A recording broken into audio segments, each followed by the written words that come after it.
Medical college अस्पताल में जच्चा बच्चा की मौत के बाद परिजनों ने डॉक्टर और अस्पताल प्रबंधक पर लापरवाही का आरोप लगाया है। वहीं इस मामले को लेकर पूर्व स्वास्थ्य एवं डिप्टी सीएम टीएस सिंहदेव ने इस मामले पर उच्च स्तरीय जांच किए जाने की बात कही है, जबकि अस्पताल अधीक्षक ने मरीज के देरी से पहुँचने की बात कही। बलरामपुर जिले के शंकरगढ़ से प्रसव पीड़ा से पीड़ित एक महिला को रेफर करने पर मेडिकल कॉलेज अस्पताल लाया गया था, जहां बच्चा और जच्चा दोनों की मौत के बाद परिजनों ने अस्पताल परिसर में जमकर हंगामा करते हुए प्रबंधक पर लापरवाही का आरोप लगाया। मेरा नाम पंकज है। क्या हुआ था, किस लिए आए थे? मुझे उतना तो आइडिया नहीं पता था मेरे को कि मेरी मामी का यहाँ पे रेफर हुआ है शंकरगढ़ से। मेरे को यहाँ पे फ़ोन करके बुलाया, मामा फ़ोन किए कि आओ कि थोड़ा पैसा उसा का ज़रूरत पड़ेगा, सीरियस है यहाँ पे दोनों माँ और बच्चा। जब तक मैं यहाँ पहुँचा तब तक बच्चे को ले गए थे, बोले कि अब तुम्हारा भाई नहीं रहा। फिर मैं बोला ठीक है भाई, कम से कम भाई मेरा नहीं रहा तो कम से कम मामी तो रहेगी। तो करना इलाज विलाज कुछ नहीं करते हैं। इन लोगों का कहना है कि बोलते हैं कि बोतल चढ़ाएंगे, उसको देखेंगे तो बोलते हैं कि नहीं ये हम लोग का काम नहीं है, इसको हम लोग नहीं छू सकते हैं, इसको मेन डॉक्टर है चाहे जो मेन नर्स है वही करेंगे। बच्चा दोनों का जान चलेगा, इसमें कार्रवाई होना चाहिए। भाई ऐसे हुआ कैसे? चलिए हो गया। तो ये लोग ये भी बोले थे कि माँ को बचा लेंगे हम लोग, तो भाई माँ को तो बचाना चाहिए था। इसमें भी डॉक्टर लोग का लापरवाही है, ना टाइम पे कुछ भी पैटलेट लगाते हैं मरीज को, तो वो बताना चाहिए था कि आधा एक घंटा पहले रात को 12 बजे बताए और मैं 1:30 बजे वहाँ से लेके आया।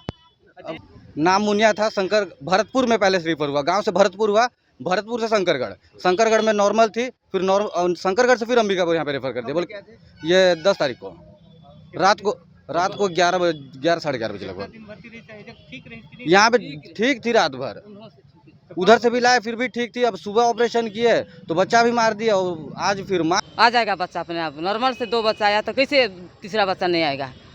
इतना बड़ा बच्चा आएगा, नॉर्मल में नहीं आएगा तो फिर भाग जाते हैं, फिर जाते हैं। हम लोग बोलते हैं कि चलो देख दो ना, दर्द का इंजेक्शन लगा दीजिए, तो उन लोग बोलते हैं कि नहीं होगा, मुनिया का बच्चा कहाँ होगा, इतना बड़ा बच्चा है ना, बहुत पेट से भी बड़ा है। इसको एकदम दबा के फिर भाग गए। फिर वो मम्मी को भी निकाल दिए, भागो नहीं तो मारेंगे थप्पड़ बोल के। फिर मैं भी डॉक्टर ने फिर मैं भी भाग गई। कहाँ ऑपरेशन किए बच्चे को मरुआ के, हम लोग बचा के मरुआ के फिर ऑपरेशन किए, फिर निकाले। कुछ देर के बाद हम लोग को बुलाए, फिर बच्चा को पकड़ा दिए। इससे पूर्व भी मेडिकल कॉलेज अस्पताल में कई मौतें हो चुकी है, जिसमें अस्पताल प्रबंधन पर लापरवाही के आरोप लग चुके हैं। वहीं आज अस्पताल में जच्चा बच्चा की मौत की भनक तक अस्पताल अधीक्षक को नहीं लगी। इस घटना की जानकारी अधीक्षक साहब को मीडिया से प्राप्त हुई। मीडिया से जानकारी लगते हुए ही अस्पताल अधीक्षक ने घटना की जानकारी प्राप्त कर इसकी वजह देरी से पहुंचना बताया है। तो मेरे संज्ञान में ये बात आई तो मैंने विभागाध्यक्ष से फ़ोन पे अभी जानकारी ली है। तो उनके अनुसार जो है मरीज कॉम्प्लिकेटेड कंडीशन में ही यहाँ आया था। वो बच्चेदानी जो जिसमें बच्चे का विकास होता है, बच्चेदानी का फट गई थी पेट में, लेकिन यहाँ आने के बाद उसका जो है ऑपरेशन किया गया और उपचार के दौरान चूँकि मरीज लेट पहुँचा अस्पताल में तो बहुत सारे कॉम्प्लिकेशंस हाथ में हो गए थे, जिसमें उन मरीज को ब्लड चढ़ाना, प्लेटलेट चढ़ाना, ये सब जो उपचार होता है वो प्रॉपर दिया गया है। ये दुख का विषय है, इसके बावजूद जो है मरीज को बचाया नहीं। वहीं इस पूरे मामले को लेकर पूर्व डिप्टी सीएम ने घटना को दुखद बताते हुए उच्च स्तरीय जांच किए जाने की बात कही है। छत्तीसगढ़ में सत्ता परिवर्तन होने के बाद प्रदेश में स्वास्थ्य व्यवस्था चरमरा गई है। प्रदेश से कई ऐसी तस्वीर सामने आ चुकी है जिसने स्वास्थ्य व्यवस्था की पोल खोल कर रख दी है। प्रदेश में बेहतर स्वास्थ्य व्यवस्था का दावा करने वाली भाजपा सरकार कहीं न कहीं फेल नजर आ रही है। वहीं अब देखना होगा कि मेडिकल कॉलेज अस्पताल में जच्चा हो या बच्चा की मौत के बाद मीडिया से इसकी जानकारी प्राप्त करने वाले अस्पताल अधीक्षक इस मामले में किस प्रकार की जांच कराते हैं।